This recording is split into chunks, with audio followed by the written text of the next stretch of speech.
Good day mga ka-sports natin dyan. Alas Pilipinas, talagang puspusan na ang pagta-try out ng ibang mga players. Final 14, magaganap na nga at malapit na nilang i-anunsyo. Pero alam nyo ba mga ka-sports, 33 players at nadagdagan pa nga to ng 3 players na inimbitahan pa para mag-try out.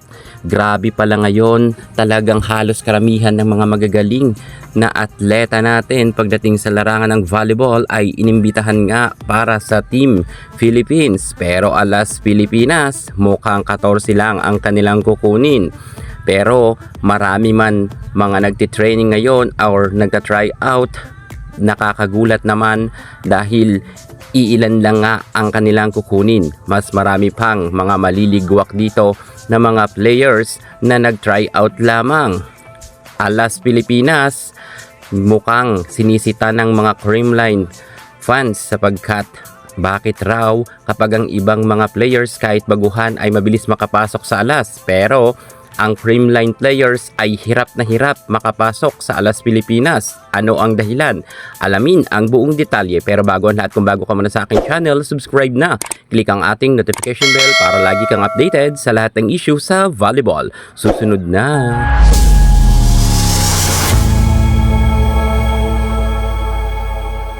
Marahil puspusan na nga ang paghahanda ng Alas Pilipinas at makikita naman natin na talagang porsigido ang kupunan ni Coach Di Brito na palakasin pa at paigtingin ang Alas. At kita naman natin dahil nga sa kanilang effort at pag-recruit ng mga bagong players na malalakas mula sa UAAP at hanggang sa pro ay talagang kumuha nga sila. Reshuffle na nga ang mga players ngayon, pero giit dito ng ibang mga netizen, mukhang malabo pa rin daw na magkaroon tayo ng gintong medalya dahil nga wala nga tayong permanente na nasabi nating players na talagang panlaban sa international. Puro na lang tayo pick up ng mga players sa iba't ibang team tuwing may competition lamang. Hindi kagaya ng ibang bansa na talagang may solid nga sila na mga players na sila talaga ang pangsabak sa international game. Pero ang Pilipinas, mukhang pumupulot-pulot lang tayo ng mga malalakas na players sa bawat team.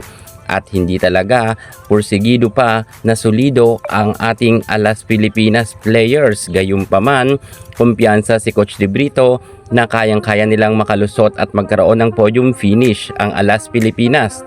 Ngunit kapansin-pansin ng mga Creamline fans na bakit kapag ang Creamline players ay sobrang hirap na hirap makapasok pagdating sa Alas Pilipinas. Bagamat noon napasama naman si Alyssa Valdez at ito ngang ang ating Queen Gemma Galanza, pero binangko naman sila ni Coach Di Brito.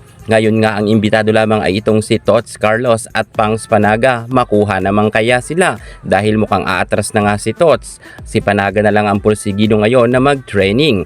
Sana ay makuha nga si Pangs para meron naman tayong Creamline players na nasa Alas. Pero ewan ko na lang kung kunin to ni Coach Di Brito kahit marami naman mga players na magagaling sa Creamline.